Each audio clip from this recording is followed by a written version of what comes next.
Ilustrísimo señor don Francisco Juan Martínez Rojas, vicario general de la diócesis y deán presidente del excelentísimo Cabildo Catedral. Ilustrísimo señor alcalde del excelentísimo Ayuntamiento de Baeza, señora concejal de Cultura, señor presidente de la agrupación arciprestal de cofradías y hermandades, señores presidentes y consejos de sección local de la Adoración Nocturna Española y la Adoración Nocturna Femenina Española, dignas representaciones de instituciones religiosas, de cultura, enseñanza y ciudadanas, pregonero, muy ilustre señor don Luis María Salazar García, señor presentador, Junta Administrativa de la Santa Iglesia Catedral, señoras y señores. De nuevo, y un año más, el calendario litúrgico de nuestra Santa Madre la Iglesia nos recuerda que está próxima la gran solemnidad del Corpus Christi, la gran fiesta de exaltación eucarística en honor a su Divina Majestad. Por ello, el excelentísimo Cabildo Catedral y su Junta Administrativa se encargan año tras año de que esta fiesta no pase desapercibida en una ciudad de tanta tradición eucarística como es Baeza, donde aún se oyen y se pueden oír resonar la predicación y enseñanzas del maestro Ávila, que tanta devoción tuvo por el Santísimo Sacramento y del que en numerosas ocasiones predicó su fiesta y su octava en esta iglesia catedral. Así pues, de todos los actos y cultos programados, este de pregón es el punto de partida de los mismos. Y precisamente hoy, 30 de mayo, se produce una feliz coincidencia, pues se pronunciará este pregón en la fiesta memoria de otro gran santo, San Fernando, al que Baeza le debe tanto, y no será bastante el agradecimiento, pues gracias a él, un 30 de noviembre de 1227, Baeza dejó de estar bajo el dominio de la Medialuna y ya una vez cristiana le otorgó sus fueros y sus privilegios, considerándola ciudad realenga dependiente directamente de la corona. Por ello, siempre estaremos en deuda con el Santo Rey. Antes de acabar esta introducción, quisiera transmitir el agradecimiento del Cabildo a todas cuantas instituciones, corporaciones, autoridades, cofradías, colectivos, asociaciones y particulares que con su trabajo, esfuerzo y dedicación hacen posible que el día que reluce más que el sol sea celebrado y vivido en nuestra ciudad con el esplendor y la grandeza que tan alto misterio requiere. También muchas gracias a todos ustedes por su presencia y por su apoyo. Y ya en este momento tiene la palabra don Eduardo López Aranda, pregonero del año 2014 y presentador del acto. Alabado sea el Santísimo Sacramento del altar. Sea posible.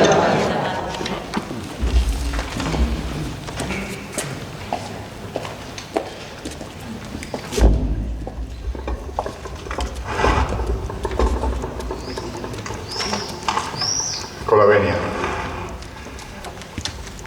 Hace ya un año que honrasteis a este cristiano cargado de defectos, otorgándole el honor de ocupar esta insigne tribuna para proclamar su fe en Jesús sacramentado en esta noble ciudad cuyas centenarias piedras destilan al unísono con los corazones baezanos desde tiempo inmemorial amor desbordado nada más y nada menos que al mismo Jesucristo, oculto tras el inmaculado velo de un humilde trozo de pan.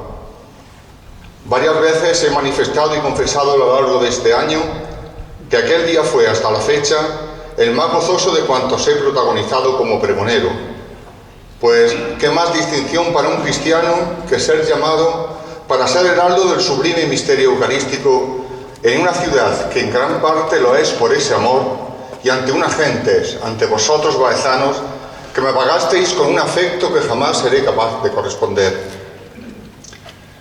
De nuevo hoy comparezco ante vosotros con la no menos grata tarea de presentar a quien este año teresiano de 2015 va a poner el alma entera en anunciar el Mysterium Fidei por el que vive. Y en este momento vienen a mi mente las palabras de Isabel, la Santísima Virgen, en aquella primera procesión del Corpus. ¿Quién soy yo para que me visite la Madre de mi Señor? Y del mismo modo yo me pregunto, ¿quién soy yo para esta tarde, bajo el límpido cielo baezano, venir a presentar a un hijo de esta tierra y además sacerdote del Señor, cuyo cuerpo eleva con sus venerables manos día a día en la Santa Misa?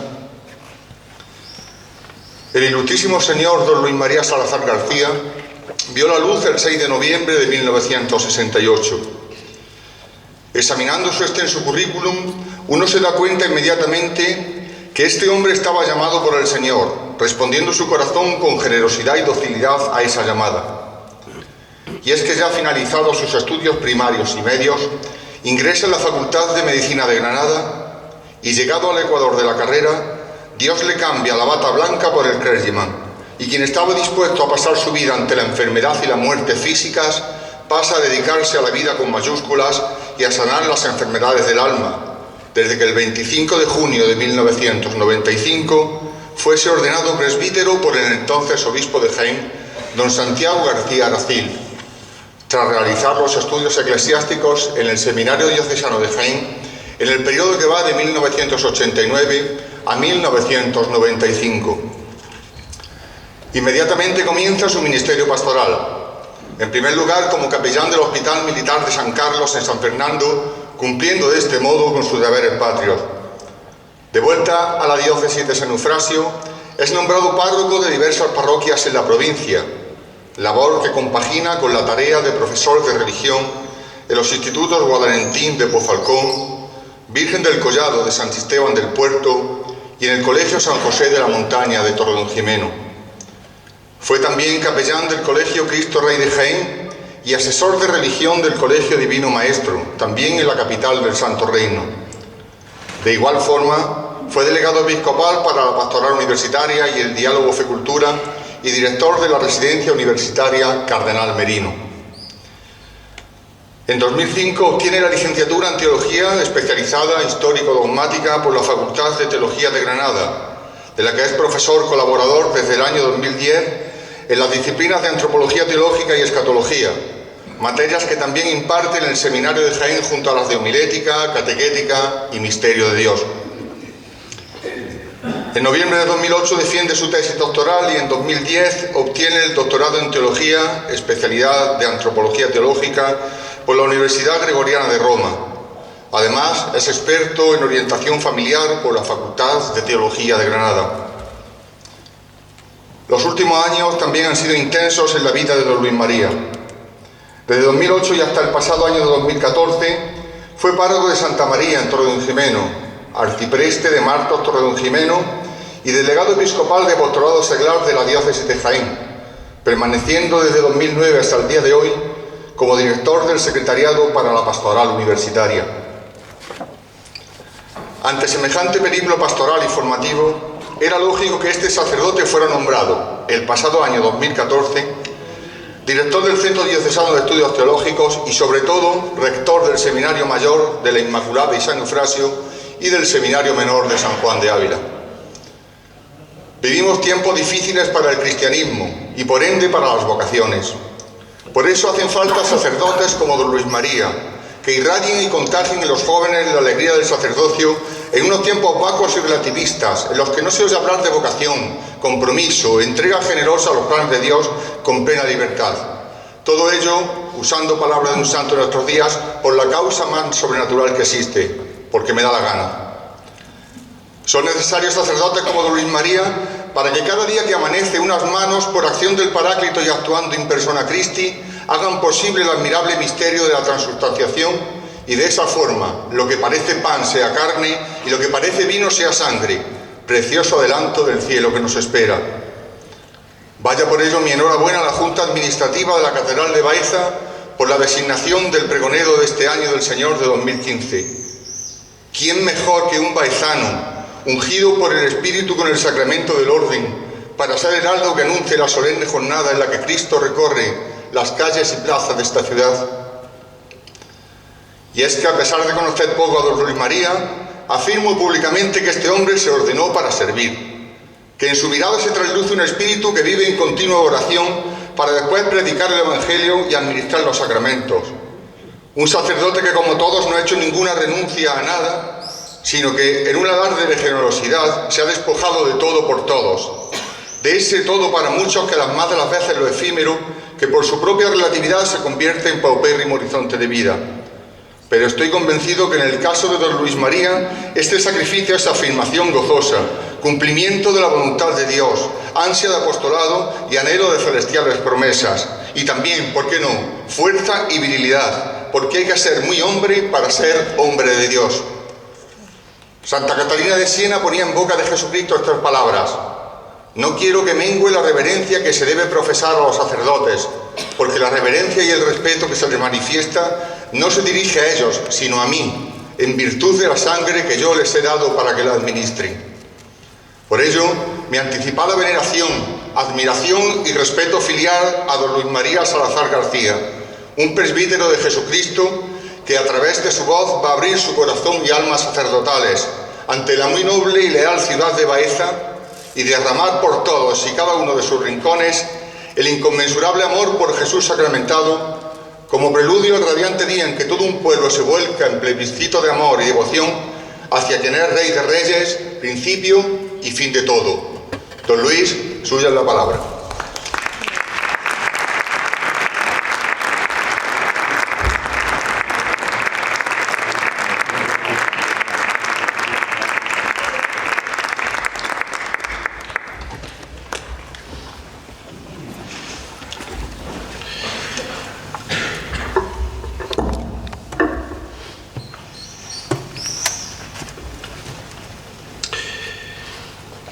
En el nombre del Padre, y del Hijo, y del Espíritu Santo.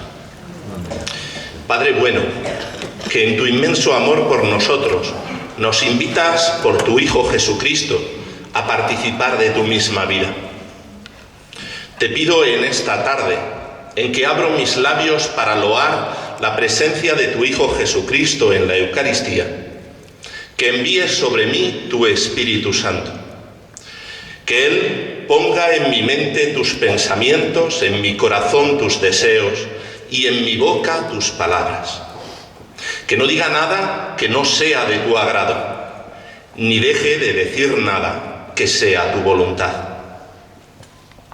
María Santísima del Alcázar, tú que besaste con tus purísimos labios al Hijo de Dios hecho hombre, préstame en esta tarde tus mismos labios, pues solo ellos podían pronunciar sin marcharlo el nombre de tu Hijo Jesús. Dignísimas autoridades, mamá, hermanos de sangre y de fe, paisanos y amigos todos. Estaban una vez junto al río un escorpión y una rana. El escorpión pidió sumisamente a la rana: por favor, déjame que cruce el río montado sobre tu cabeza.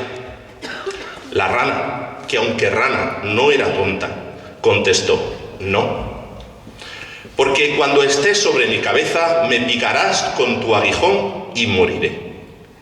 El escorpión respondió tan humildemente como antes: no te picaré, porque como yo no sé nadar, si te picase te hundirías y nos ahogaríamos los dos.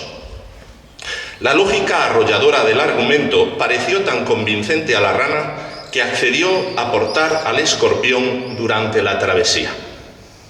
En mitad del río, como era previsible, el escorpión picó a la rana y le inyectó su veneno mortal. Entonces, agonizante, la rana dijo: ¿por qué lo has hecho? Ahora moriré y me hundiré en el río y morirás tú también. El escorpión, aún más humildemente que antes, contestó: no pude evitarlo, es mi naturaleza.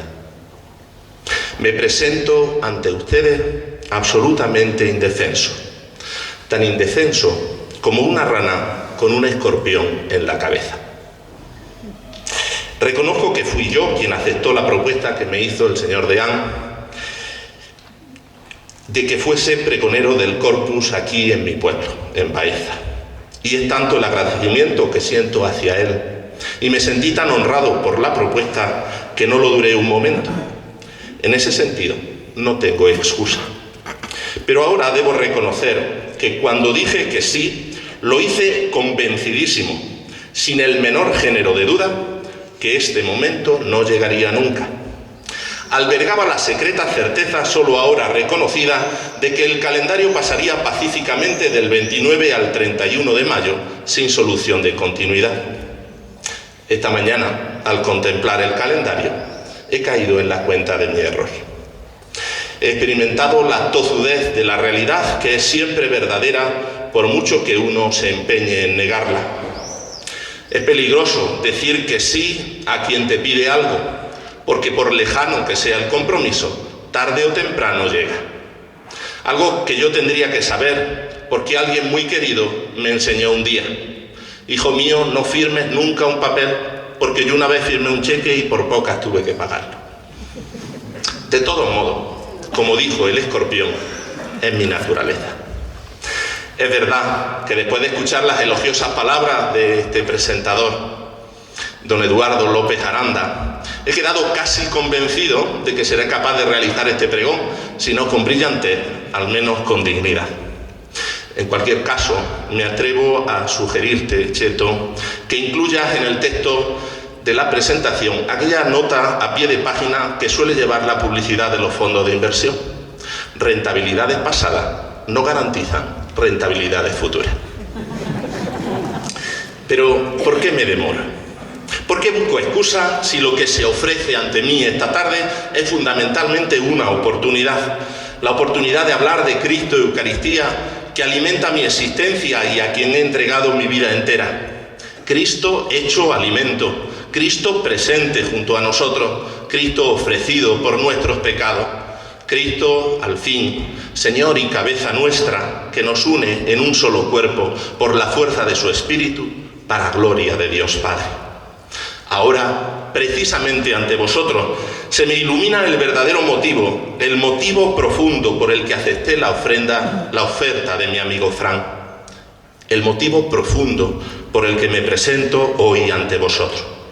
No se trata de que no sepa decir que no, que también, sino que no quiero decir que no. No quiero dejar pasar la oportunidad de abrir mi corazón ante vosotros, mis paisanos y amigos, y mostraros la llaga abierta que me ha dejado para siempre este pan que sacia y a la vez aumenta el hambre, este vino que embriaga y despierta los sentidos para buscar al amado que se acerca y como el ciervo huye, que se manifiesta y oculta, Cristo, en fin, que viene a nosotros y que siempre, siempre hace ademán de seguir adelante, más adelante en el amor.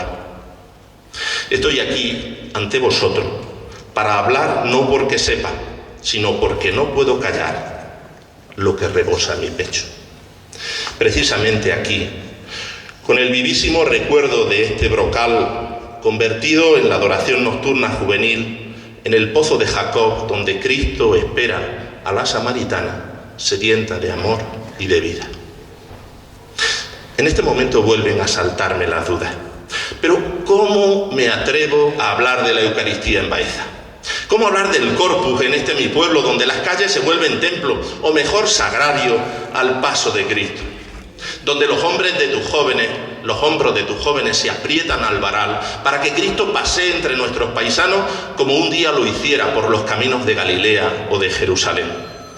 Venir a hablar de la Eucaristía a Baeza no será como dar una conferencia sobre el hielo en el Polo Norte. No será atrevimiento venir a hablaros de lo que ya sabéis, traer un candil al lugar donde ya brilla el sol.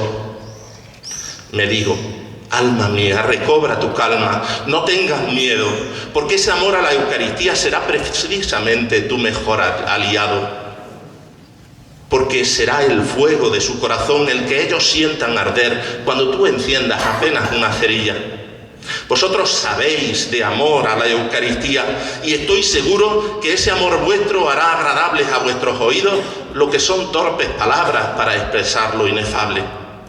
Escucho de parte del Señor. No os preocupéis de lo que habréis de decir, pues el Espíritu pondrá en vuestros labios palabras a las que no podrá hacer frente ningún adversario vuestro. Y frente a la Eucaristía no hay más adversario que la acedia o la tibieza. Y no puede haber tibieza donde el fuego arde en llama viva. Vengo a hablaros de la Eucaristía.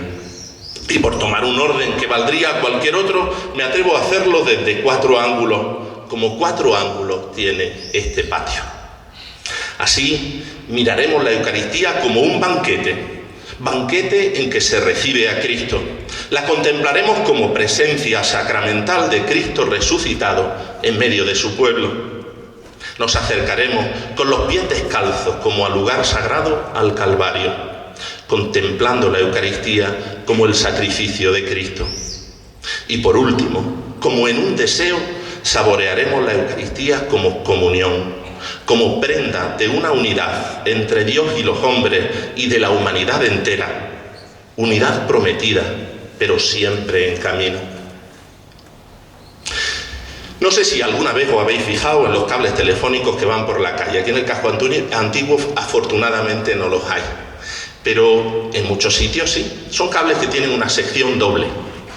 En una de ellas están los cables del teléfono, 4 hilos normalmente, frágiles, de cobre. Y en la otra sección va un cable de acero. Para nosotros un alambre, no es exactamente así, pero nos puede valer la comparación. Al hacerlo, el alambre tiene que ser siempre más corto que los hilos de cobre. De esta manera, cuando al instalar se tira del cable con fuerza, los frágiles hilos que llevan la información no sufren, sino que es el alambre el que soporta la tensión, garantizando así que el cable no se romperá fácilmente. Pues bien, considerando los 4 hilos que os he propuesto, banquete, presencia, sacrificio y comunión, yo también me he preparado un alambre para que no se rompan los hilos, o mejor dicho, 2. El primer alambre serán las 4 calles por las que podemos llegar a la plaza de Santa María y a través de esa plaza a la catedral. Os voy a invitar a que hagamos un recorrido con la imaginación.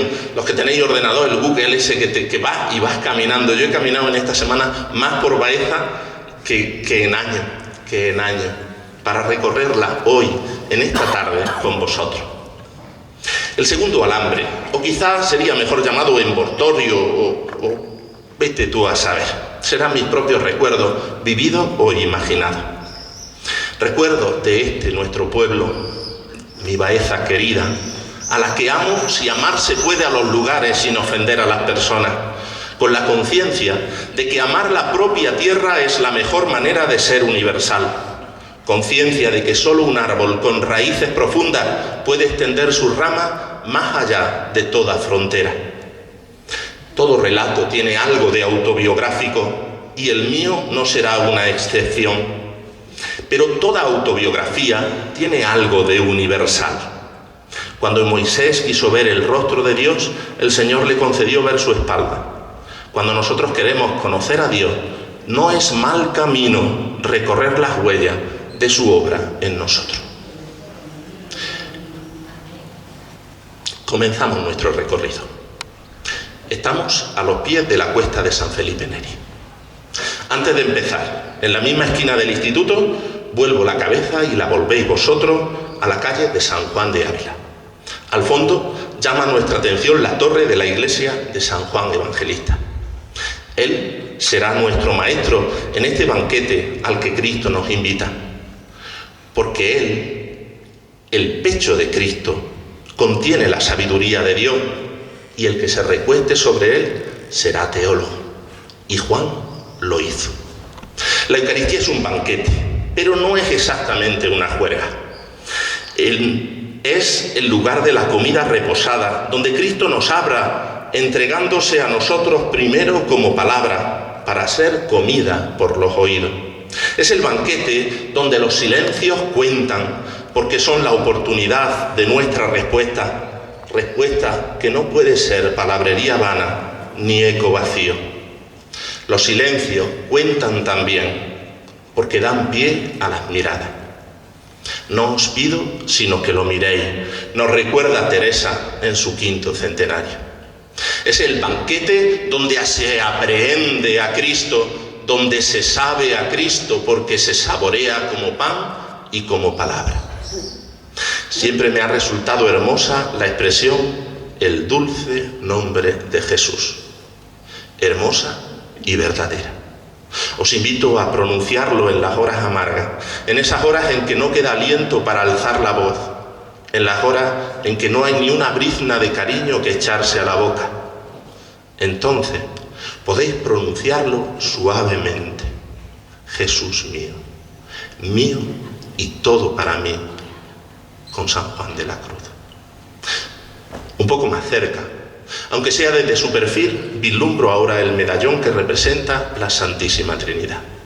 Justo encima de la portada de la antigua universidad, cientos de veces he pasado bajo ese medallón, pero hoy lo saboreo con la mirada, o mejor, con el recuerdo. Hoy, en las primeras vísperas del domingo de la Santísima Trinidad, contemplo al Padre recibiendo en sus brazos, como si se tratase de una pietà eterna. Lo que la Madre es en la historia, lo es el Padre en la eternidad. A su Hijo muerto. Nos lo entregó lleno de vida y se lo devolvemos muerto. Su vida, vida divina en carne humana, es ahora y lo será para siempre vida derramada, como lo es su sangre. El Espíritu, en forma de paloma, se sitúa en medio como un lazo que vincula y abraza. Es el Espíritu que se invoca sobre el pan y el vino, es el Espíritu que se invoca sobre el pueblo. El Hijo y el Espíritu, los dos brazos con los que Dios creó, a decir de San Ireneo, y con los que sigue modelando la creación y su Iglesia. La puerta del instituto evoca el recuerdo de mis años de adolescencia en los que me debatía en esa lucha interior que es la respuesta a la propia vocación.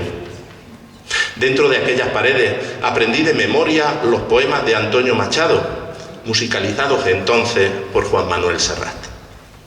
Al olmo viejo, hendido por el rayo y en su mitad podrido, con las lluvias de abril y el sol de mayo, algunas hojas verdes le han salido. El olmo centenario en la colina que lame el Duero, un musgo amarillento le mancha la corteza blanquecina al tronco carcomido y polvoriento. Y un poco más adelante, mi corazón espera, también hacia la luz y hacia la vida, otro milagro de la primavera. Estos poemas me acompañaron en el itinerario espiritual que representa intentar conocerse a sí mismo, el camino imposible de interpretar los propios sentimientos y darle forma a una vida que a los 17 años se me antojaba un caminar sobre el abismo, simbólicamente representado por el paseo de la muralla. Las murallas que decimos nosotros, con la niebla acariciando el rostro y con los ojos brillantes por las lágrimas. Conócete a ti mismo, rezaba la inscripción del templo de Apolo en Delfos. Pero yo prefiero la versión de San Agustín. Oh Dios, siempre el mismo, que me conozca, que te conozca. He aquí mi plegaria. Eso era lo que pedía entonces sin saberlo, y eso es lo que pido ahora conscientemente. Pido conocerme para que la conciencia de mis pecados no deje lugar a la vanidad ni a la soberbia. Y pido conocerte a ti, Señor y Dios mío, sabiéndome imagen tuya, para que esos mismos pecados no me arrastren al abismo. Pido conocerte para que pueda gozarme en tu amor y en tu poder sanador. Vuelvo los ojos hacia la iglesia de Santa Cruz, la que vio nacer mis inquietudes cofrades y con ellas mi pasión por Cristo.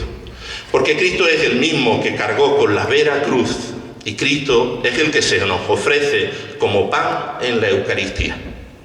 En la última cena, Jesús fue primero comida antes de cargar con la cruz, pero en mi propia vida yo quedé fascinado primero por su imagen de la mano de Amadeo Ruiz Olmo, que sube al Calvario antes de enamorarme de su sabor a pan partido y repartido. Podéis decir, si lo queréis, que fue primero Cireneo, antes de ser Juan o Pedro. Llevamos ya un buen rato y yo sigo todavía en el comienzo de la cuesta. Como no nos demos prisa a este paso, no llegamos antes de que salga la procesión. Aunque no sea exactamente así, seguramente todos habréis pensado alguna vez que la cuesta de San Felipe se llama con ese nombre porque en ella se encuentra el Colegio de las Filipenses. El Colegio de las Filipenses donde yo asistí a mi primera convivencia vocacional.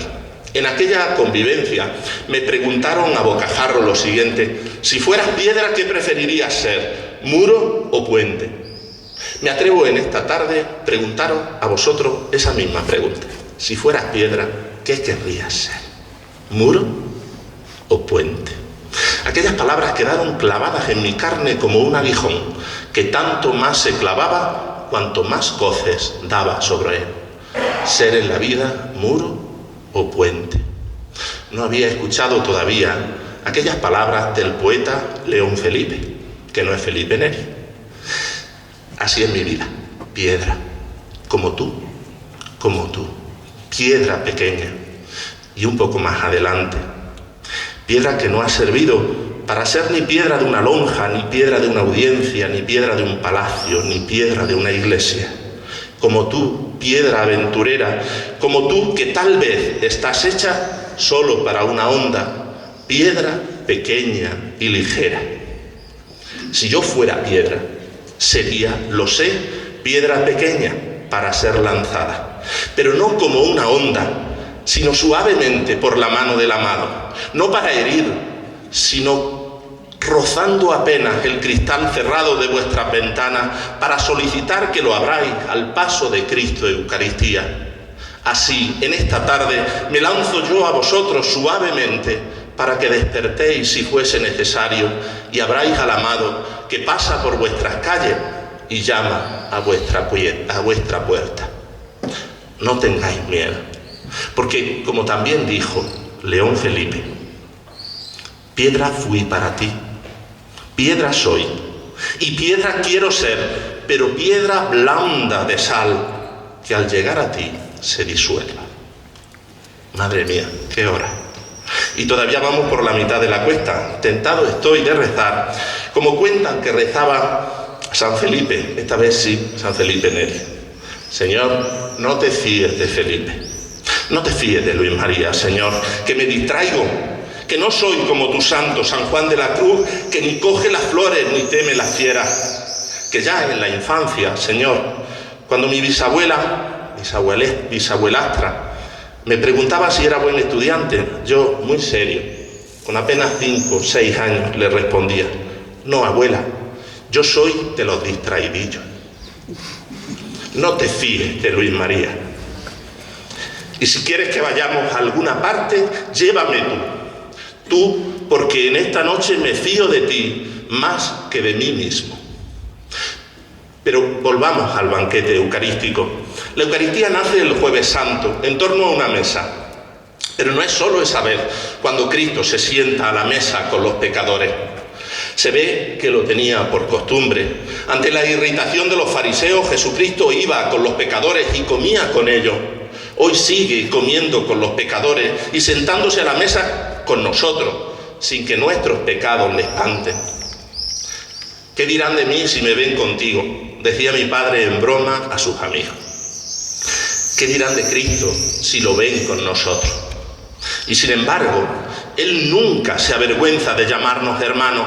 Muy al contrario, estoy convencido de que si disfrutásemos nosotros de estar con Cristo, lo mismo que goza Él de estar con nosotros, estaríamos engolfados como la Santa Andariega, o como cuentan del padre Nieto, que fuera director espiritual de Comillas, harían falta 2 bueyes para arrancarlo del sagrario.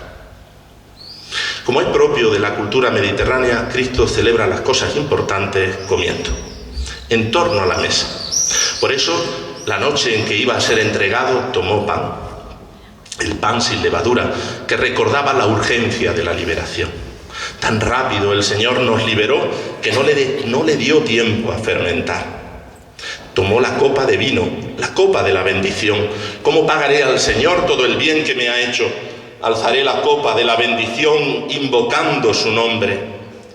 Llama la atención que quien sabe que morirá muy pronto tenga ganas de fiesta. Me pregunto cuál sería el humor de Jesús aquella noche. Y sin embargo, lo contemplamos hoy como entonces, con ansias de celebrar este banquete pascual con nosotros.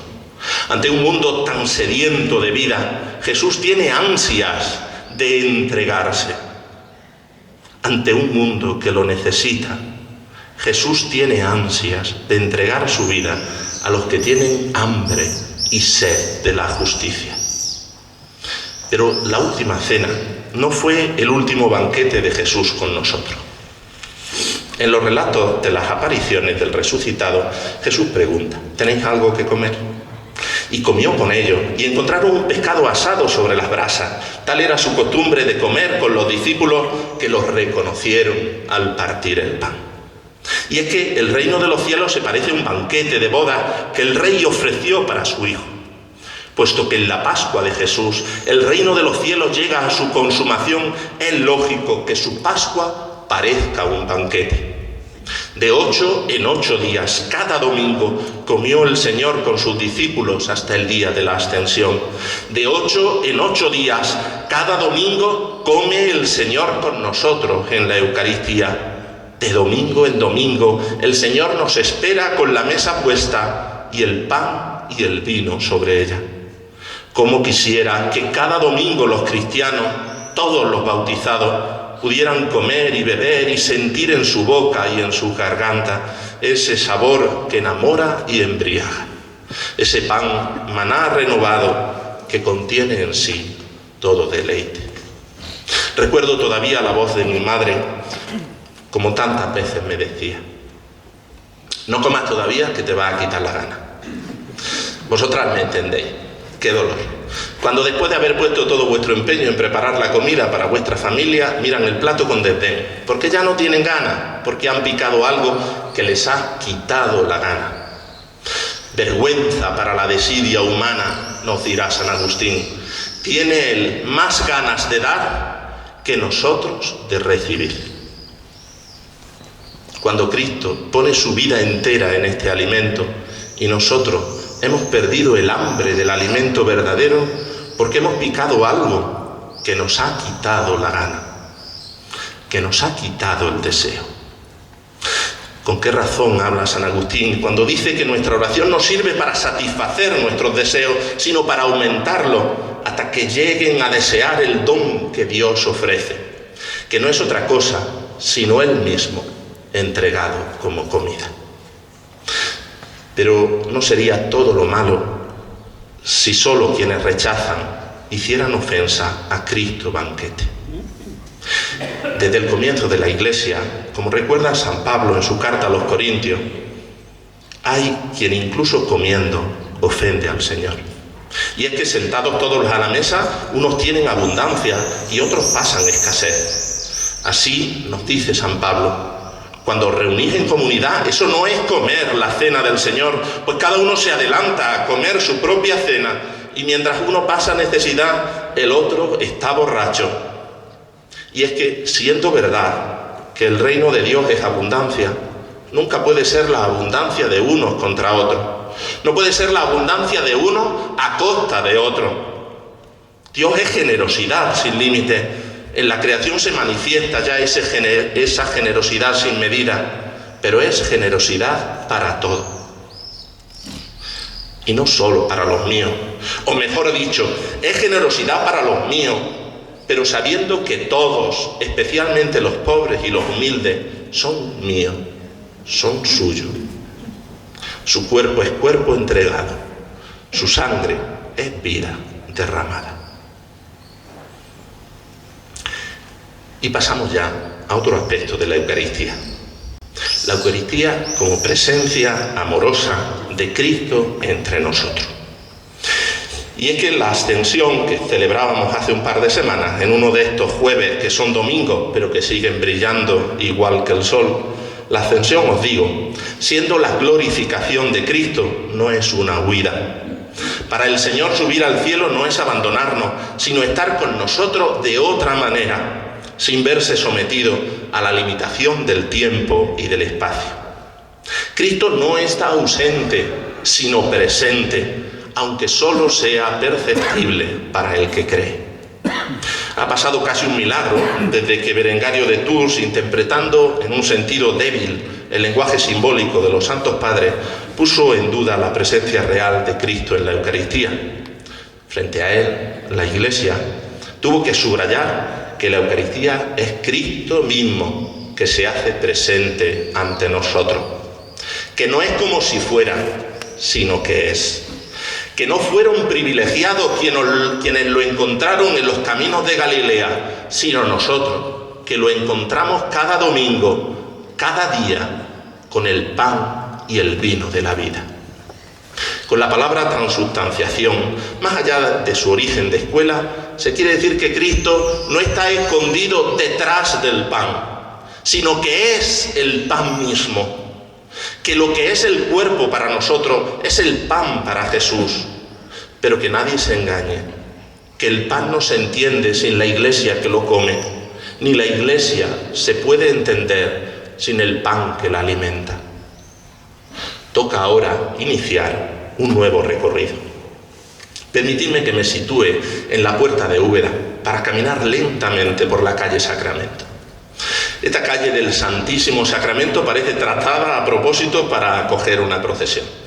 En su estrechez y su zigzaguear constante, cada rincón se nos ofrece como una verdadera revelación.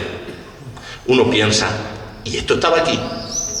Resulta hermoso recorrer el casco antiguo de nuestro pueblo, otrora despreciado cuando lo moderno era valorado solo por ser moderno.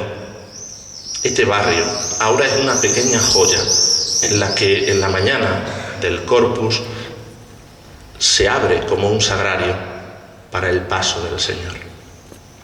En este recorrido sereno, en el que me acompaña el olor a juncia, me topo con la casa que fuera del canónigo baezano Diego de Cózar y Serrano. La primera impresión es como un golpe contra el dintel de una puerta, que por inesperado resulta mucho más doloroso. Y no es que no lleve tiempo viendo aquellos bloques de hormigón y hasta las vigas que lo sujetan, sino que uno no se espera que las cosas de palacio vayan siempre tan despacio. Desde pequeño me hablaron de aquella casa.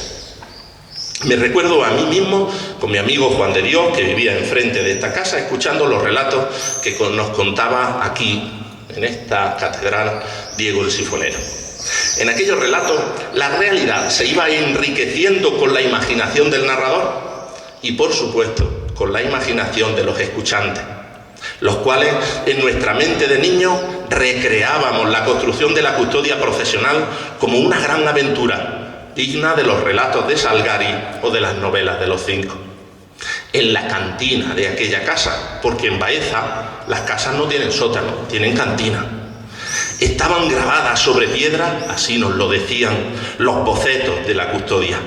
Don Diego de Cózar, que trajo a los plateros a su propia casa para supervisar él mismo la elaboración de la joya. Acabada su fortuna, tuvo, nos decían, que fundir los propios cubiertos de plata para que fueran incorporados a la fábrica. Estas pocas pinceladas eran suficientes para que nuestras mentes de niños se imaginasen al canónigo comiendo con las manos en un último esfuerzo por terminar lo que era la gran obra de su vida y con la cual esperaba pasar a la posteridad. Obra por la que seguro sería recibido con agradecimiento en las moradas eternas, porque cómo no agradecer a quien honró en la tierra al Hijo de Dios y gastó en ello su vida y sus bienes.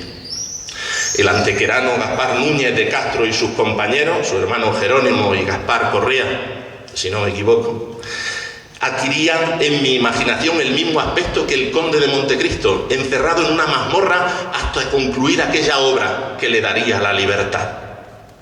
Puesta en la calle, la custodia no era para nosotros solo un precioso ostensorio de Cristo sacramentado, sino también el relato épico de su propia construcción. Tuvo además el privilegio, y así lo viví, y así lo recuerdo hoy, de participar en alguna ocasión en la operación de su limpieza.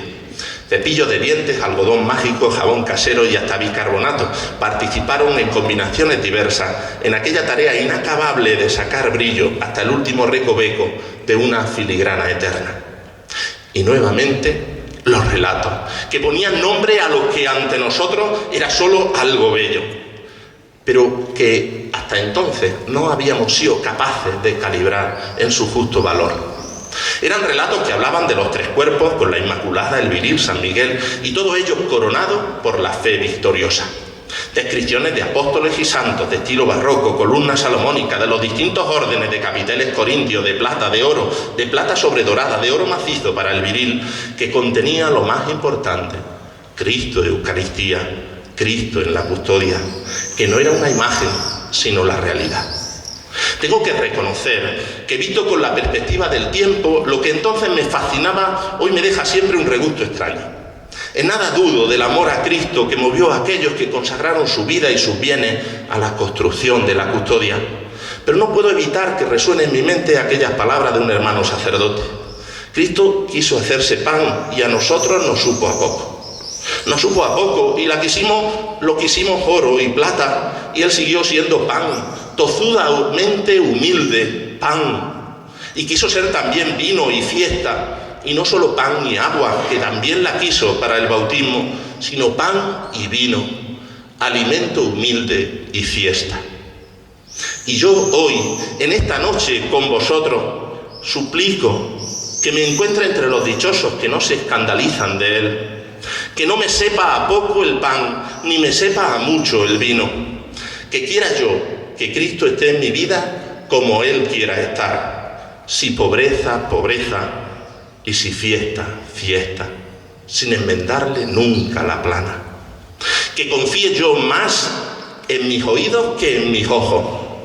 De boca de don José Melgares aprendí aquellas palabras de Santo Tomás. En la Eucaristía se engañan la vista, el gusto, el olfato y el tacto. Solo al oído hay que prestar atención, porque el que dijo esto es mi cuerpo, esta es mi sangre, es fiel y no puede fallar. Dios, me recordaba entonces don José, ni engaña ni se engaña. ¡Qué verdad tan grande! ¿Cuántas veces he debido repetirla en estos años en que he caminado en la vida, unas veces de día y otras veces de noche, pero siempre con el oído abierto para distinguir, como nos diría Machado, entre las voces una? La semana pasada, mientras preparaba este pregón, volví a escuchar en la radio una reflexión parecida. La vista se fía de sí misma, mientras que el oído se fía de otro. Y me parece a mí que la vida cristiana tiene más de oído que de vista. No en vano, el primer mandamiento de la ley comienza así: escucha, Israel, Shema, Israel. El Señor nuestro Dios es uno, el Señor es el único Señor. Y por eso, el mirar a veces puede ser de muchos modos, pero el escuchar, que significa mucho más que oír, es siempre un acto de amor. Cuando alguien te escucha, te hace sentir importante. Aun a riesgo de alargarme, os cuento una pequeña anécdota. Cuentan de una aldea donde había un arpista famosísimo que se había retirado allí junto con su hermano. Cada día salía a la puerta y tocaba el arpa, mientras su hermano simplemente escuchaba. Así, todos los aldeanos hacían recorrido para poder pasar junto al arpista y escuchar, aunque solo fuera unos instantes, aquellos acordes dignos de las mejores salas de concierto, por lo menos como los vuestros. Un día murió el hermano que callaba y el arpista cortó las cuerdas de su arpa y no volvió a tocarla, porque si no hay quien escuche, ¿para qué tocar? Cuando leemos el relato de la institución de la Eucaristía en la versión de Lucas, encontramos: esto es mi cuerpo que se entrega por vosotros. Haced esto en memoria mía. Y con eso Nos vamos por la calle del canónigo don José Melgares Raya para hablar del sacrificio. La última expresión del texto lucano, haced esto en memoria mía, se ha conservado en la celebración de la Eucaristía vinculada a la consagración del cáliz. Es a primera vista fácil de entender. El que coma el pan y beba el cáliz debe hacer como Jesús. Pero ¿en qué consiste ese hacer como Jesús? Por supuesto, nosotros, los sacerdotes, como Él entonces debemos tomar el pan y tomar el cáliz y pronunciar las mismas palabras. Pero ¿es solo eso? Me temo que no. Que la Eucaristía no está terminada hasta que nuestro cuerpo no sea tan bien como el de Cristo, cuerpo entregado, y nuestra vida, presente en la sangre, sea como la de Cristo, vida derramada en favor de los demás.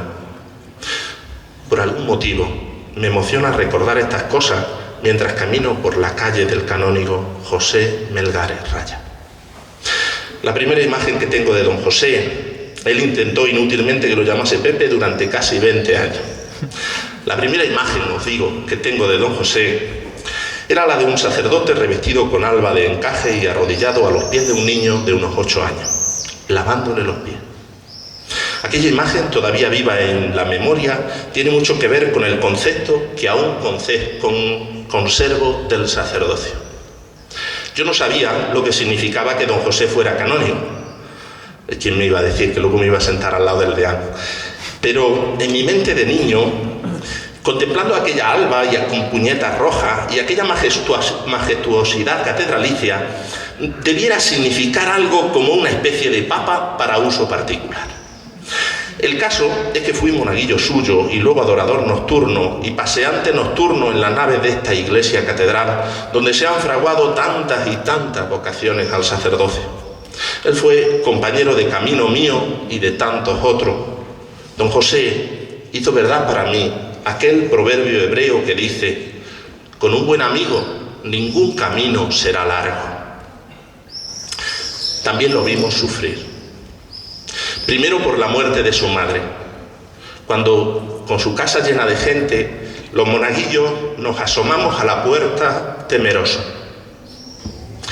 con ese encogimiento de hombros de quien espera que le digan de un momento a otro: ¿tú dónde vas? Este no es tu lugar, esto no es para niños. Entonces,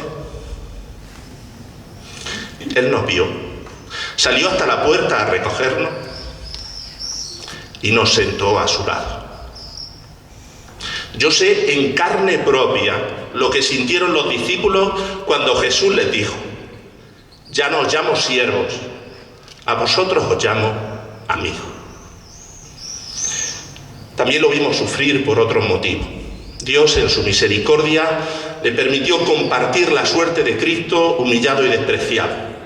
Nunca lo oímos quejarse. Si en algo pecó, Dios le concedió vivir su purgatorio en este su pueblo y en esta su catedral. Pero ¿cómo digo si pecó? Si vosotros conocéis sus pecados. Pecó de amar a su pueblo desesperadamente, por encima de su propia salud. Pecó de querer agradar. Pecó de no saber decir que no. Enfermedad que me temo tiene algo de contagiosa. En una de sus últimas conversaciones conmigo, que no tuve tanta, después de aquella época infantil y juvenil, él estaba preparando el pregón del corpus, precisamente este pregón. Se sentía cansado. El dolor de sus huesos apenas le permitía escribir. Entonces me hizo una confidencia. Ese tipo de confidencias que los abuelos hacen a los nietos para confirmarles que ya los miran como adultos. Los padres son incapaces de reconocer cuando su hijo pasa de la niñez a la adultez, pero los abuelos lo captan relativamente bien. Me dijo entonces: me lo han pedido y no supe decirles que no. Y añadió: todos me regañan, me dicen que tengo que aprender a decir que no, pero ninguno acepta que practique con él. quién sabe. Si no sea don José quien secretamente me ha traído aquí para hacerme pagar mi ausencia, dolorosa ausencia en su entierro. Calle del Obispo Romero Mengíbar, calle de don Félix Romero Mengíbar, la comunión. El pan que partimos es la comunión en el cuerpo de Cristo, el cáliz que compartimos es la comunión en la sangre, en la vida de Cristo. Comulgar es hacer comunión. Sea la primera o alguna de las demás comuniones que algunos también celebran, comulgar es asentir, es decir amén a Cristo, pero es también vincularse, dejar que Cristo nos adhiera a sí mismo y a los demás con lazos de amor insolubles, indisolubles. En el Espíritu, es el Espíritu el que realiza la comunión y es el Espíritu el que nos lanza a la misión para que esta comunión primera de Cristo con el Padre alcance hasta el último rincón de la tierra. Hablamos de comunión y ya casi a la carrera nos acercamos por la calle del Obispo Romero Mengíbar. La calle es corta y cortas serán también mis reflexiones. Delante del que fuese Seminario Conciliar de San Felipe, fundado en 1660. Ya os dije que lo de la Filipense no era solo por las monjas, lo de la cuesta de San Felipe. Pasar delante del seminario y contemplar los vítores, teniendo en cuenta que yo soy ahora el rector de los seminarios, herederos de aquel, evoca a mí un profundo sentido de la responsabilidad. Aguardo yo de mis seminaristas, Andrés, que un día escribáis como cura vuestro propio vítor, pero no en la piedra, ni con sangre de toro, sino en el cielo y con vuestra propia vida entregada. Créeme, Andrés, que de otra manera no merece la pena. Pero de esa, como una vida entregada, te aseguro que no hay oficio mayor sobre la tierra, que hasta los ángeles nos tienen envidia.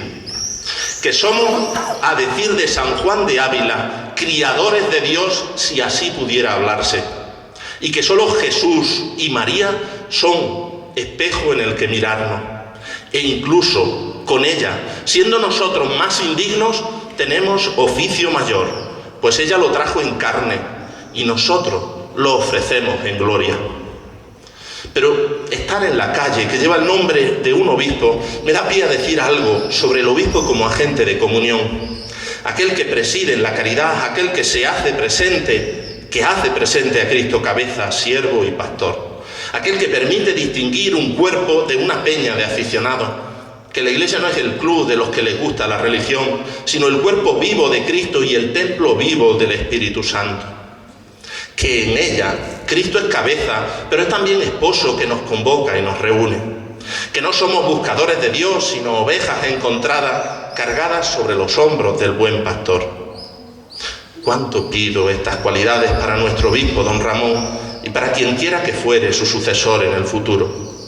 Cuán necesitados estamos de quien nos guíe y sea para nosotros, y en nombre de Cristo, en cierto modo padre y en cierto modo hermano, y en ocasiones médico y en otras capitán de los ejércitos de Cristo. Decidme vosotros quién podría cargar con esta carga si el amor de Cristo y la oración de su pueblo no lo sostuvieran. Pero para los que tengáis memoria, el obispo don Félix Romero es para nuestra diócesis el obispo del Concilio Vaticano II. Don Félix es el obispo que fue a Roma como un monarca y vino como un pastor. Y vive Dios que hizo el esfuerzo. Quienes lo acompañaron, y eso ahora en don Rufino, supieron de su deseo de ser fiel a lo que la Iglesia le pedía en esa nueva etapa que entonces se inauguraba y que 50 años después percibimos todavía apenas como brote en el tronco de Jesé. El Vaticano II definió a la Iglesia como un misterio de comunión y de misión. Ser obispo del concilio no puede entenderse de otra manera que como agente y servidor de la unidad.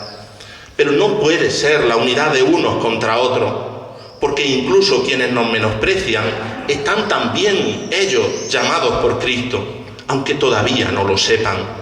Están llamados a ser nuestros hermanos, aunque ellos todavía no lo saben. Ni siquiera quienes ignoran o desprecian a Cristo pueden ser mirados por nosotros como ajenos, porque sabemos que Cristo también por ellos derramó su sangre. y que el padre de la parábola se sigue asomando cada día a otear el horizonte para abrazar sin rencor y sin reproche a quienes, como nosotros, están dispuestos a dejarse lavar los pies por Cristo. Plaza de Santa María. Por fin hemos llegado por cuarta vez a la Plaza de Santa María. Hemos caminado mucho juntos y os imagino ya cansados. Es verdad, comenzamos paseando y estamos terminando a la carrera, como los malos profesores que dan en la semana anterior al examen la mitad del temario que no fueron capaces de ofrecer a su tiempo. Cansado. Pero estamos aquí, en la Plaza de Santa María, delante del relieve de la Natividad. Hermoso que la Catedral de Baeza esté dedicada a la Natividad y la de Jaén a la Asunción. María, Madre de la Iglesia, título que nos vuelve a remitir al concilio y con el que don José nuevamente bautizó a la imagen del trascoro, aquella que habló a San Cristóbalón para que no espantara a la lechuza. María, Madre de la Iglesia, hoy se encuentra a los pies del presbiterio. Trátalo bien, que es hijo de buen padre, advirtió San Juan de Ávila a un sacerdote de Montilla. Y en justa correspondencia, San José María, atribuyendo él la frase al beato Manuel González, advertía a los sacerdotes: tratadlo bien, que es hijo de buena madre. Comenzamos con aquel medallón de la Santísima Trinidad, donde el Padre Eterno acogía el cuerpo entregado de su Hijo. Terminamos ahora evocando a María, perfecta discípula, que nos enseña a todos cómo acoger el don de Cristo y cómo vivir en su presencia. Nos enseña a ofrecer nuestra propia vida y a ser verdaderos agentes de comunión. Ella nos enseña a todos, pero, si me lo permitís, nos enseña especialmente a los sacerdotes a tratar el cuerpo de Cristo que el Padre pone en nuestras manos. En esta antesala del Corpus conviene invocar a María, custodia primera realizada por la mano del Señor, orfebre extraordinario cuando la materia es dócil. Contemplar a María, obra sublime del amor de Dios, labrada no en oro ni plata, sino en fe firme y humildad sincera. Refugiémonos en María, que fue repujada por el mismo amor con el que Dios entregó a su Hijo al mundo para nuestra salvación. Me gozo en esta noche de este remanso, antesala del encuentro con Cristo, y me gozo que sea precisamente en la Plaza de Santa María. En ella se congregan los fieles para recibir la bendición con el Santísimo. Así, la Santísima Virgen María es la Madre que reúne y congrega, la Madre que, como pidiera San Ignacio para sí mismo, yo pido para cada uno de nosotros, nos coloca junto a su Hijo. He de terminar mi relato necesariamente incompleto, aunque largo. No porque no me quede cable, sino porque se acabó el tiempo. De aquel gran proyecto en el que os hablaría de la Eucaristía en todas sus dimensiones, ha quedado apenas un apunte, un esbozo, una primera piedra. Lo demás os lo debo, consciente de que no os lo podré pagar sino en el cielo.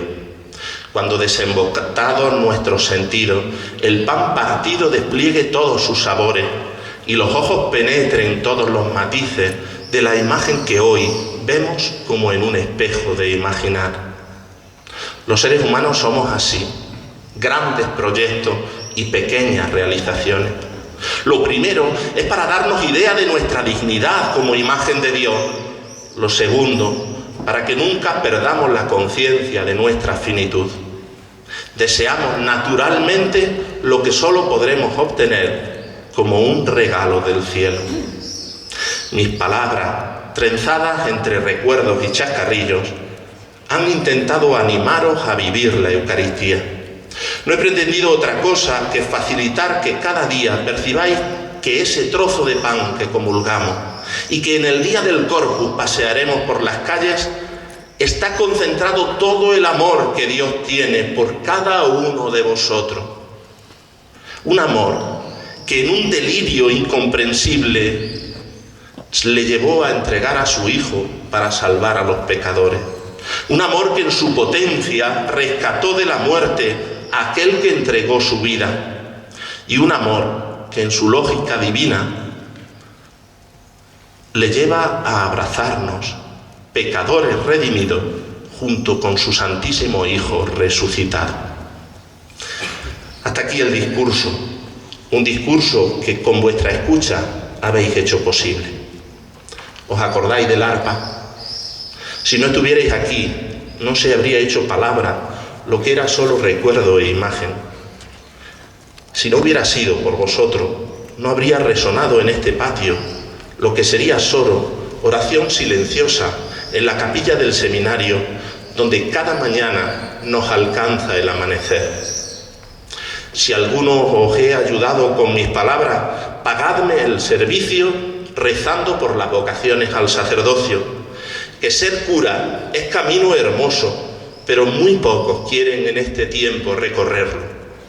Si os he cansado en demasía, os ruego tengáis indulgencia con quien habló lo que ignoraba, no pudiendo callar lo que sentía. Y rezad también por los pecadores, con la seguridad de que vuestra oración me alcanza. Muchísimas gracias.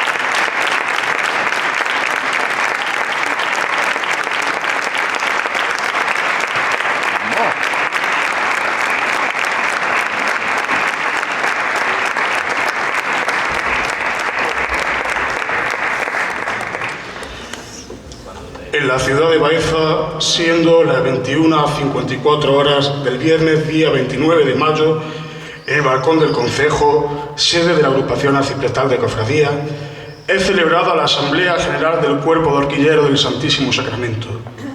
Entre los diferentes asuntos a tratar, en el quinto punto del orden del día, se acuerda por unanimidad conceder la medalla del Cuerpo de Horquilleros del Santísimo Sacramento al muy ilustre señor don Luis María Salazar García, con motivo de ser el encargado de pronunciar el pregón conmemorativo de la festividad del Corpus Christi de Baeza 2015, de todo lo cual yo, como secretario, doy fe.